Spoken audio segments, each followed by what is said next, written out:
Assalamualaikum to the students of class 9. This is your computer teacher Miss Umme Maham from Mid Asia Foundation Academy. I hope you all are fine and safe at your home. Today I am here to explain you the model paper of session 2021. आज मैं आपको video में सिर्फ इतनी बात बताऊंगी कि आपने अपने पेपर को कैसे अटेम्प्ट करना है, आपके पेपर में क्या मार्किंग होगी, कौन सी चीज़ कितनी लिखनी है और किस हिसाब से। उसके साथ साथ एक और गाइडलाइन आपके लिए MCQs की तरफ से है। MCQs में बहुत सारे MCQs ऐसे हैं जो आपकी अपनी बुक से मौजूद है आपकी बुक में। उसके अलावा कुछ ऐसे टॉपिक भी हैं जो रिड्यूस सिलेबस से बाहर से हैं, लेकिन स्टिल वो चीज़ें आप पढ़ चुके हैं तो कोई प्रॉब्लम इंशाल्लाह आपको नहीं होगी। ठीक है, फिर भी कोई बाहर से चीज़ आपको नज़र आती है तो आप मुझसे पूछ सकते हैं। इसके अलावा मैं साथ साथ डिफ़ाइन भी कर दूंगी आपको। तो स्टार्ट करते हैं। सबसे पहले आपकी मार्क्स डिस्ट्रीब्यूशन के साथ आपके पास जो आपका पेपर है मौजूद वो है 75 मार्क्स का। 75 मार्क्स का पेपर है जिसमें 15 मार्क्स आपके प्रैक्टिकल के हैं और थ्योरी मार्क्स जो हैं वो हैं 60। अब इन मार्क्स को मज़ीद डिस्ट्रीब्यूट किया गया है आपके सब्जेक्टिव और ऑब्जेक्टिव पार्ट में। जैसे कि पहले ही कहा गया था 50% MCQs होंगे, तो 60 का जो 50% है वो आपके लिए है 30 मार्क्स। MCQs आपके पास 30 होंगे और 30 मार्क्स के मीन्स एक MCQs के मार्क एक MCQs इक्वल्स टू 1 मार्क। अब बात करते हैं सब्जेक्टिव पार्ट में। आपके पास मज़ीद 2 पार्ट्स होंगे, शॉर्ट क्वेश्चन आंसर और long question answer. Short question answer की जो मार्किंग है वो है 18 मार्क्स और आपको दिए जाएंगे 9 सवाल, जिसमें से आपको सिर्फ और सिर्फ 6 अटैम्प्ट करने हैं। It means each question have 3 marks. 3 marks के हिसाब से आपने शॉर्ट क्वेश्चन को अटैम्प्ट करना है। पॉइंट टू पॉइंट बात करें, बहुत ज़्यादा लेंदी वर्किंग नहीं कीजिएगा, उससे मार्क्स पे कोई ख़ास फ़र्क नहीं पड़ेगा।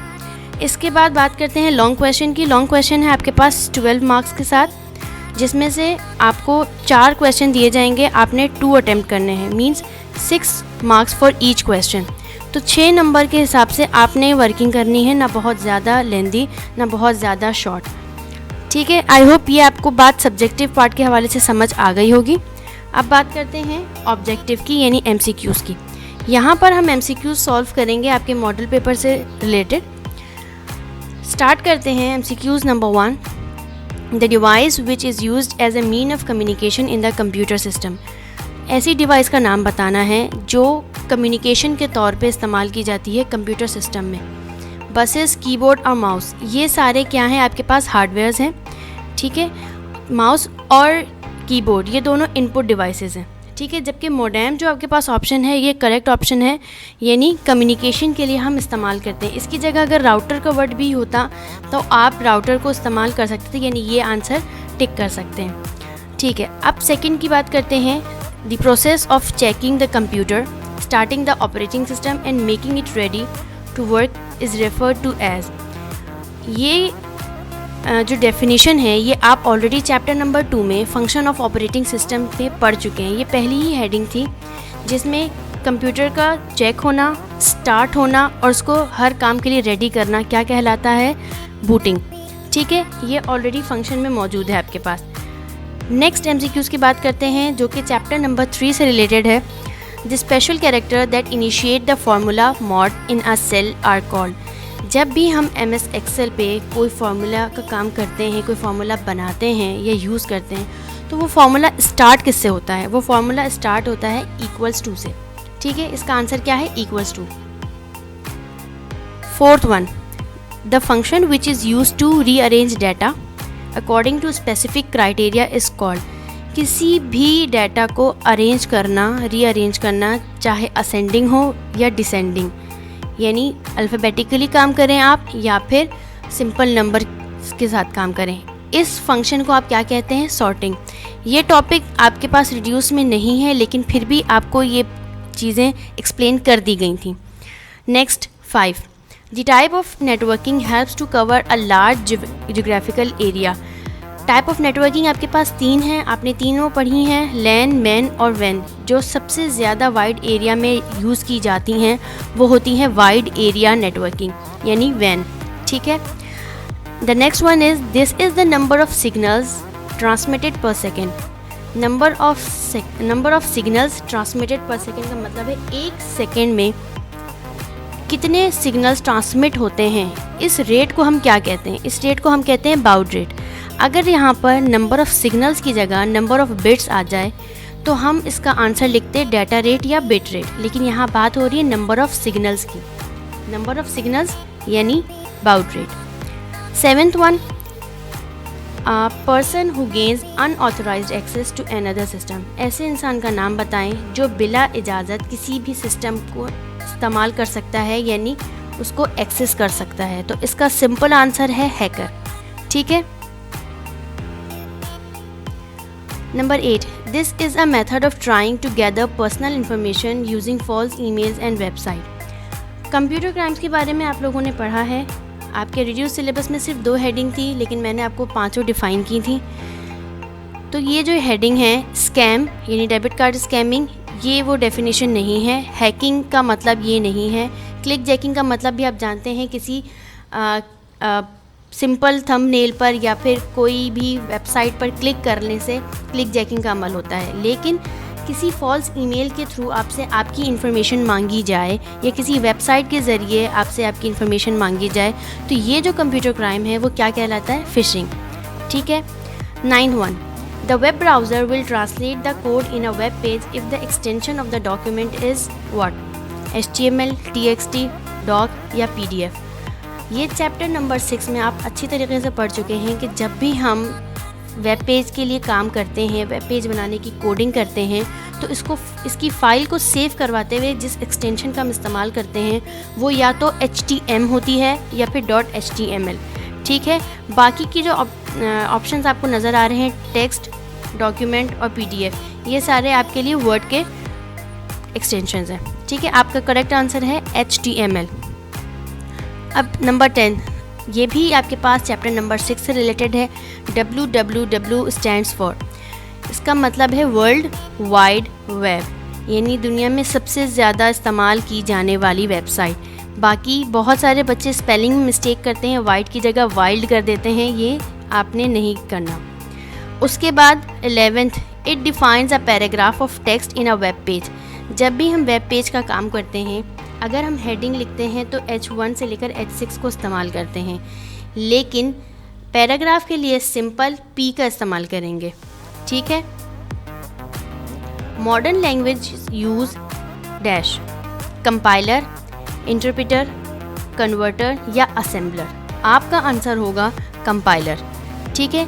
ऐसे तो बहुत सारी लैंग्वेजेस हैं जो कंपाइलर और इंटरप्रेटर दोनों ही इस्तेमाल करती हैं, लेकिन मैक्सिमम यानी मेजॉरिटी जो आपके पास मॉडर्न लैंग्वेजेस हैं उनके लिए इस्तेमाल करने वाले लैंग्वेज ट्रांसलेटर क्या है? कंपाइलर।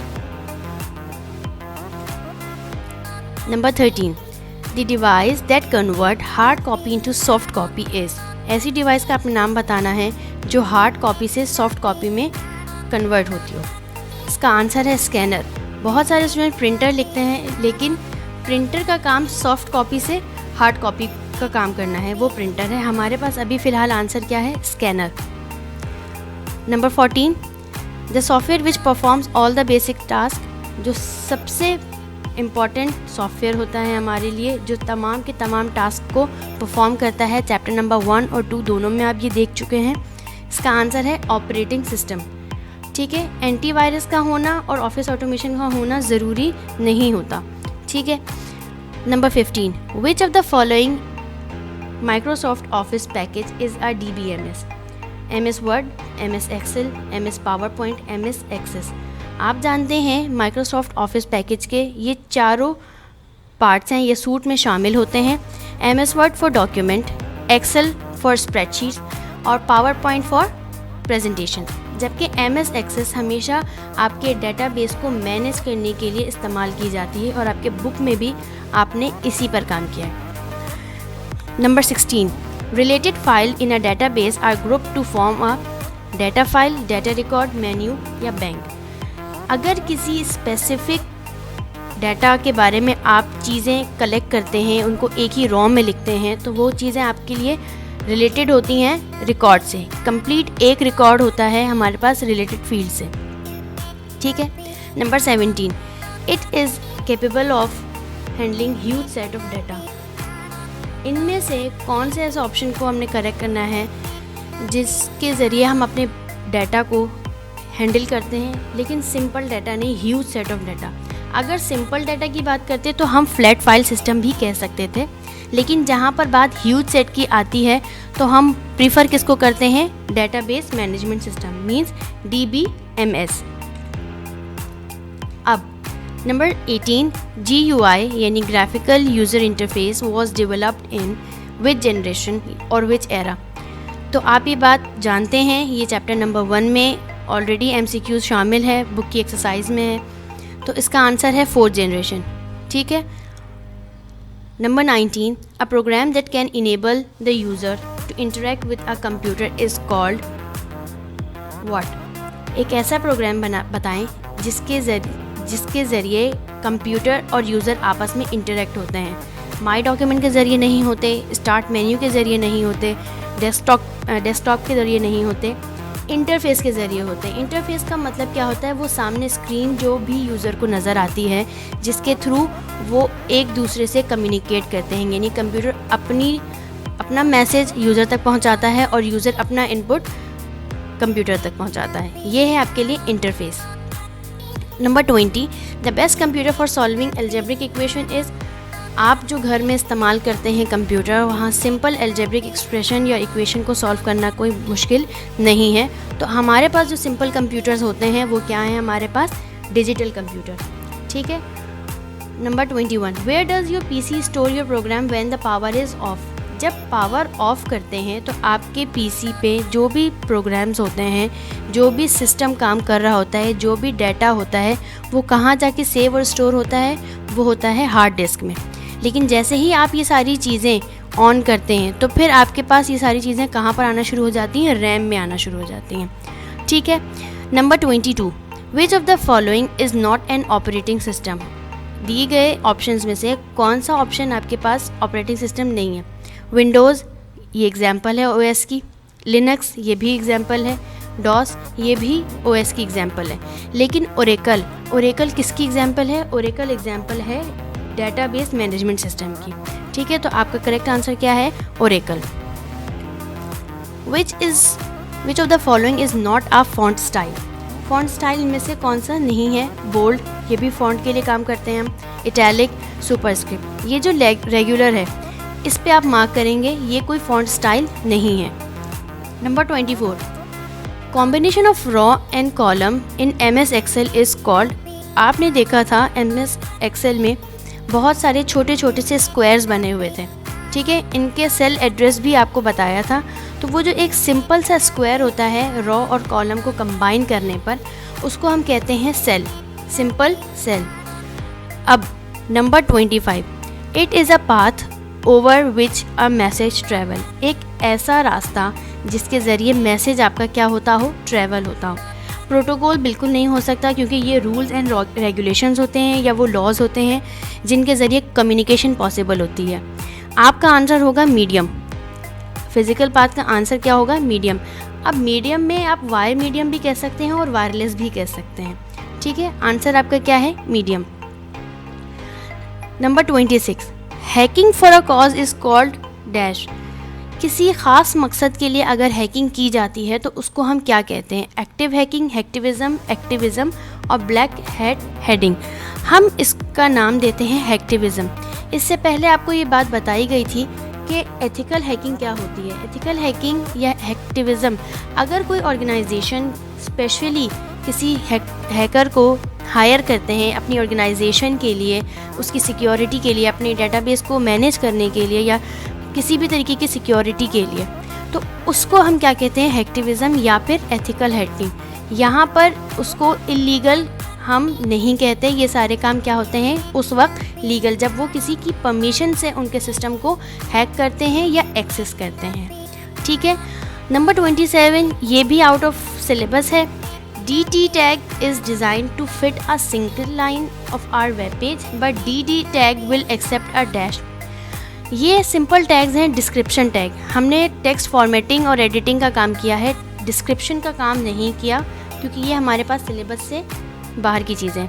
लेकिन फिर भी सिंपल डिस्क्रिप्शन टैग का क्या मतलब होता है, एक सिंपल एक लाइन होती है DT के अंदर हम लिखते हैं। कभी भी कोई भी लाइन डिफ़ाइन मज़ीद हम करना चाहें तो वो एक पैराग्राफ की सूरत में करते हैं। अगर हम सिंपल लाइन लिखें तो DT के ज़रिए हम टैग लगाते हैं, लेकिन हम पूरे के पूरा पैराग्राफ अगर उसी के डिस्क्राइब करना चाहें तो हम क्या टैग यूज़ करते हैं, DD, ठीक है, डिस्क्रिप्शन टैग।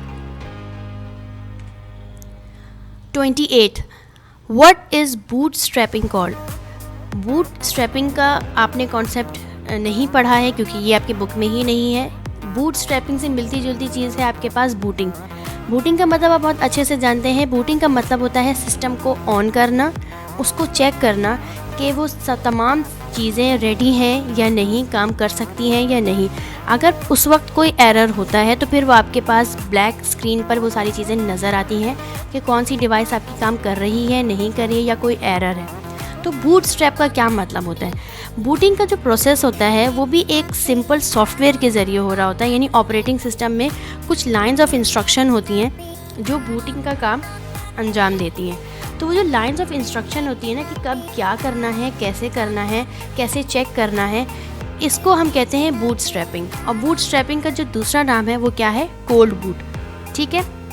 29 सिंपल, जो आप अक्सर पढ़ चुके हैं, 8 में भी पढ़ा है, 9 में भी पढ़ चुके हैं। जो फर्स्ट कैलकुलेटिंग डिवाइस है या फर्स्ट कंप्यूटर कह लें, वो क्या है, एबेकस, यानी ये वो मैकेनिकल एरा में सबसे पहली डिवाइस थी जो कि इंट्रोड्यूस की गई है, ठीक है। 30th the number of bits used in an IPv4 address is. Number of bits के बारे में बताना है। चैप्टर नंबर 4 लॉजिकल और फिज़िकल एड्रेस के डिफरेंस में ये बात आपने पढ़ी है कि बिट्स की तादाद क्या होगी जब लॉजिकल एड्रेस यानी IPv4 एड्रेस हो। तो इसका आंसर है 32।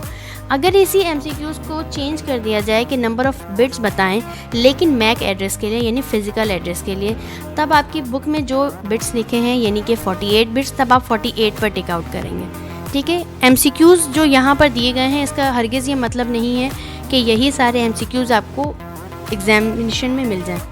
इनसे मिलते जुलते भी आ सकते हैं, थोड़ी सी चेंजिंग भी हो सकती है, कुछ इसमें से भी आ सकते हैं। तो अपनी तैयारी बहुत अच्छी रखिए। Thank you and good luck.